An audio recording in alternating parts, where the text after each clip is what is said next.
Hi friends, PSC പഠിപ്പുരയിലേക്ക് ഏവർക്കും സ്വാഗതം. ഇന്ന് നമ്മൾ പഠിക്കുന്നത് ഭരണഘടനയുടെ ഭാഗമായ ആമുഖത്തെക്കുറിച്ചാണ്. ഇന്ത്യൻ ഭരണഘടനയുടെ അടിസ്ഥാന ആദർശങ്ങളും മൂല്യങ്ങളും പ്രതിഫലിപ്പിക്കുന്നത് എവിടെയാണ്? ആമുഖത്തിലാണ്. ഇന്ത്യൻ ഭരണഘടനയുടെ അടിസ്ഥാന ആദർശങ്ങളും മൂല്യങ്ങളും പ്രതിഫലിക്കുന്നത് ആമുഖത്തിലാണ്. ഭരണഘടനയുടെ ആമുഖം എഴുതി തയ്യാറാക്കിയത് ആരാണ്?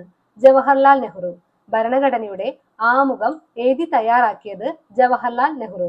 ഭരണഘടനയുടെ ആമുഖ പ്രകാരം പൗരന്മാർക്ക് രാഷ്ട്രം ഉറപ്പുവരുത്തേണ്ട ലക്ഷ്യങ്ങൾ എന്തെല്ലാം?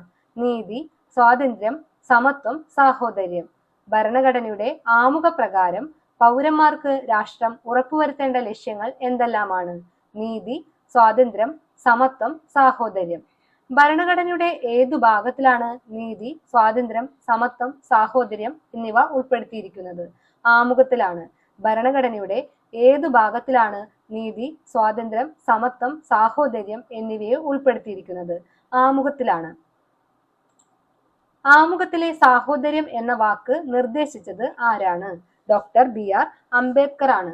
ആമുഖത്തിലെ സാഹോദര്യം എന്ന വാക്ക് നിർദ്ദേശിച്ചത് ഡോക്ടർ BR അംബേദ്കർ. ആമുഖത്തിന്റെ ശില്പി എന്നറിയപ്പെടുന്നത് ജവഹർലാൽ നെഹ്റു. ആമുഖത്തിന്റെ ശില്പി എന്നറിയപ്പെടുന്നത് ജവഹർലാൽ നെഹ്റു ആണ്. ഭരണഘടന ആമുഖം നിലവിൽ വന്നത് 1950 ജനുവരി 26-നാണ്. ഭരണഘടന ആമുഖം നിലവിൽ വന്നത് 1950 ജനുവരി 26. ഭരണഘടനാ നിർമ്മാതാക്കളുടെ മനസ്സ് തുറക്കുന്ന താക്കോൽ എന്നറിയപ്പെടുന്ന ഭരണഘടനാ ഭാഗം ഏതാണ്? ആമുഖമാണ്. ഭരണഘടന നിർമ്മാതാക്കളുടെ മനസ്സ് തുറക്കുന്ന താക്കോൽ എന്നറിയപ്പെടുന്ന ഭരണഘടനാ ഭാഗമാണ് ആമുഖം. ഭരണഘടനയുടെ തിരിച്ചറിയൽ കാർഡ് എന്ന് ആമുഖത്തെ വിശേഷിപ്പിച്ചത് ആരാണ്? NA പാൽക്കിവാല. ഭരണഘടനയുടെ തിരിച്ചറിയൽ കാർഡ് എന്ന് ആമുഖത്തെ വിശേഷിപ്പിച്ചത് NA പാൽക്കിവാല. ആമുഖത്തെ ഭരണഘടനയുടെ ആത്മാവ്, താക്കോൽ എന്നിങ്ങനെ വിശേഷിപ്പിച്ചത് ആരാണ്? നെഹ്റു. ആമുഖത്തെ ഭരണഘടനയുടെ ആത്മാവ്, താക്കോൽ എന്നിങ്ങനെ വിശേഷിപ്പിച്ചത് നെഹ്റു ആണ്. ആമുഖത്തെ ഭരണഘടനയുടെ ഹൃദയവും ആത്മാവും എന്ന് വിശേഷിപ്പിച്ചത് ആരാണ്? താക്കൂർദാസ് ഭാർഗവ. ആമുഖത്തെ ഭരണഘടനയുടെ ഹൃദയവും ആത്മാവും എന്ന് വിശേഷിപ്പിച്ചത് താക്കൂർദാസ് ഭാർഗവ. ആമുഖത്തെ ഇന്ത്യയുടെ രാഷ്ട്രീയ ജാതകം എന്ന് വിശേഷിപ്പിച്ചത് KM മുൻഷി. ആമുഖത്തെ ഇന്ത്യയുടെ രാഷ്ട്രീയ ജാതകം എന്ന് വിശേഷിപ്പിച്ചത് KM മുൻഷി. ഭരണഘടനയുടെ കീനോട്ടാണ് ആമുഖം എന്ന് വിശേഷിപ്പിച്ചത് ഏണസ്റ്റ് ബാർക്കർ. ഭരണഘടനയുടെ കീനോട്ടാണ് ആമുഖം എന്ന് പറഞ്ഞത് ഏണസ്റ്റ് ബാർക്കർ ആണ്. ആമുഖം എത്ര തവണ ഭേദഗതി ചെയ്തിട്ടുണ്ട്? ഒരു തവണയാണ് ആമുഖം ഭേദഗതി ചെയ്തിട്ടുള്ളത്. ആമുഖം എത്ര തവണ ഭേദഗതി ചെയ്തിട്ടുണ്ട്? ഒരു തവണ. എത്രാമത്തെ ഭരണഘടനാ ഭേദഗതിയിലൂടെയാണ് ആമുഖം ഭേദഗതി ചെയ്തത്? 1976-ലെ 42-ാം ഭേദഗതി. എത്രാമത്തെ ഭരണഘടനാ ഭേദഗതിയിലൂടെയാണ് ആമുഖം ഭേദഗതി ചെയ്തത്? 1976-ലെ 42-ാം ഭേദഗതി. 42-ാം ഭേദഗതിയിലൂടെ ആമുഖത്തിൽ കൂട്ടിച്ചേർത്ത വാക്കുകൾ ഏതെല്ലാം? Socialist, secular, integrity. Socialist, secular, integrity. Socialist, secular, integrity എന്നീ വാക്കുകളാണ് 42-ാം ഭേദഗതിയിലൂടെ ആമുഖത്തിൽ കൂട്ടിച്ചേർത്തത്. ആമുഖം ഭേദഗതി ചെയ്യുമ്പോൾ ഇന്ത്യയുടെ പ്രധാനമന്ത്രി ആരായിരുന്നു?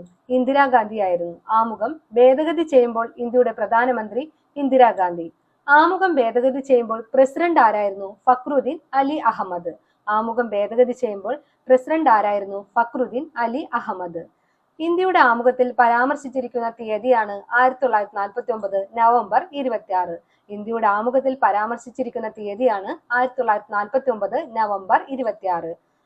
ഇന്ത്യൻ ഭരണഘടനയുടെ സവിശേഷതകൾ എന്തെല്ലാം? പാർലമെന്ററി സംവിധാനം, മൗലിക അവകാശങ്ങൾ, മൗലിക കർത്തവ്യങ്ങൾ, നിർദ്ദേശക തത്വങ്ങൾ, നിയമവാഴ്ച, എഴുതപ്പെട്ട ഭരണഘടന, സ്വതന്ത്ര നീതിന്യായ വ്യവസ്ഥ, ഏക പൗരത്വം, സാർവത്രിക പ്രായപൂർത്തി അവകാശം. ഏതൊക്കെയാണ് ഇന്ത്യൻ ഭരണഘടനയുടെ സവിശേഷതകളാണ്? പാർലമെന്ററി സംവിധാനം, മൗലിക അവകാശങ്ങൾ, മൗലിക കർത്തവ്യങ്ങൾ, നിർദ്ദേശക തത്വങ്ങൾ, നിയമവാഴ്ച, എഴുതപ്പെട്ട ഭരണഘടന, സ്വാതന്ത്ര്യ നീതിന്യായ വ്യവസ്ഥ, ഏക പൗരത്വം, സാർവത്രിക പ്രായപൂർത്തി അവകാശം.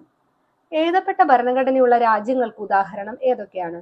ഇന്ത്യ, US, ദക്ഷിണാഫ്രിക്ക, ഓസ്ട്രേലിയ, ബ്രസീല്. എഴുതപ്പെട്ട ഭരണഘടനയുള്ള രാജ്യങ്ങളാണ് ഇന്ത്യ, US, ദക്ഷിണാഫ്രിക്ക, ഓസ്ട്രേലിയ, ബ്രസീല്. എഴുതപ്പെടാത്ത ഭരണഘടനയുള്ള രാജ്യങ്ങൾക്ക് ഉദാഹരണമാണ് ബ്രിട്ടൻ, ഇസ്രായേൽ, ന്യൂസിലാൻഡ്. എഴുതപ്പെടാത്ത ഭരണഘടനയുള്ള രാജ്യങ്ങളാണ് ബ്രിട്ടൻ, ഇസ്രായേൽ, ന്യൂസിലാൻഡ്. ആമുഖം ഭരണഘടനയുടെ ഭാഗമല്ലെന്ന് സുപ്രീം കോടതി അഭിപ്രായപ്പെട്ട കേസാണ് ബെർബറി കേസ്. ആമുഖം ഭരണഘടനയുടെ ഭാഗമല്ലെന്ന് സുപ്രീം കോടതി അഭിപ്രായപ്പെട്ട കേസാണ് ബെർബറി കേസ്. ആമുഖം ഭരണഘടനയുടെ അവിഭാജ്യ ഘടകമാണെന്ന് സുപ്രീം കോടതി ആവർത്തിച്ച കേസാണ് LIC ഓഫ് ഇന്ത്യ കേസ്. ആമുഖം ഭരണഘടനയുടെ അവിഭാജ്യ ഘടകമാണെന്ന് സുപ്രീം കോടതി ആവർത്തിച്ച കേസാണ് LIC ഓഫ് ഇന്ത്യ കേസ്. നിങ്ങൾക്ക് നമ്മുടെ ഈ വീഡിയോ ഇഷ്ടപ്പെട്ടാൽ ലൈക്ക് ചെയ്യുക. ഇതുപോലുള്ള വീഡിയോ വീണ്ടും ലഭിക്കാൻ സബ്സ്ക്രൈബ് ചെയ്യുക. നിങ്ങളുടെ അഭിപ്രായങ്ങൾ കമന്റായി രേഖപ്പെടുത്തുക. നന്ദി.